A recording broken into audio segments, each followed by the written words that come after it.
इस श्री रामचरितमानस को संतों ने एक सरोवर की तरह स्वीकार किया, जिसे स्वयं तुलसीदास जी भी लिख रहे हैं। यह एक तालाब है और तालाब के 4 घाट हैं।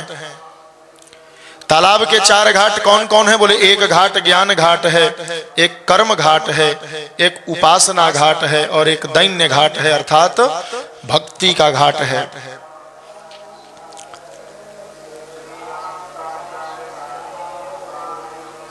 ज्ञान के घाट पर शिवजी बैठे हैं, क्योंकि शिवजी ज्ञान स्वरूप हैं। पार्वती मैया को कथा सुना रहे हैं। उपासना घाट पर कागभूषुंडी जी बैठ करके गरुण जी को कथा सुना रहे हैं। कर्म घाट पर याज्ञवल्क जी भरद्वाज जी को कथा सुना रहे हैं और भक्ति दैन्य के घाट पर तुलसीदास जी संतों को कथा सुना रहे हैं। तुलसीदास जी ने स्वीकार किया ये रामचरितमानस एक तालाब है। और तालाब कैसा? बोले पवित्र तालाब। तो तालाब में उतरने के लिए सीढ़ी चाहिए, तभी तो हम तालाब में पहुंचेंगे।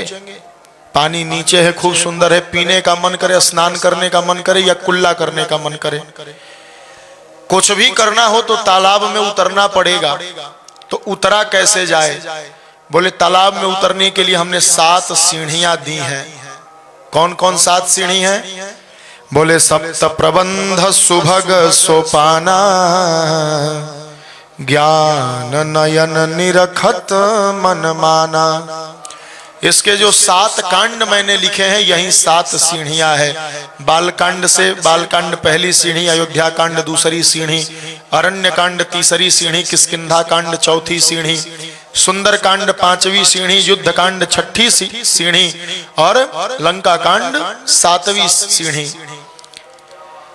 और जब उतर गए तो इसमें जो सुंदर जल है, वो जल क्या है?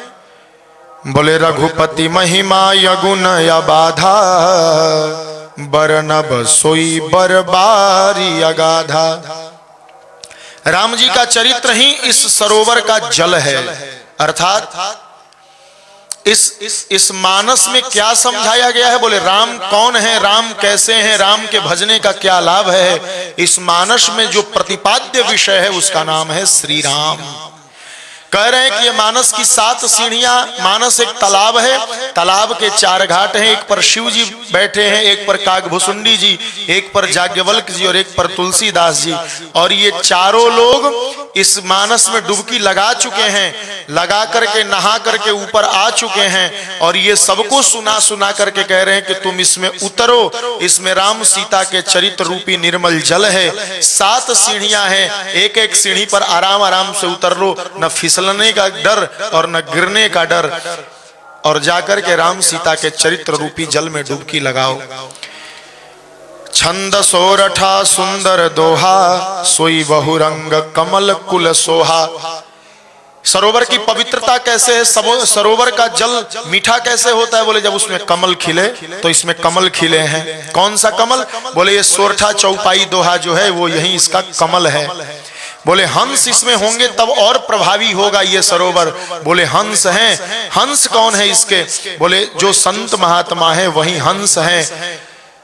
और चारों दिशा से जो संत महात्मा बैठ करके कथा सुनते गाते रहते हैं इसके विषय में, यही इस सरोवर की शोभा है।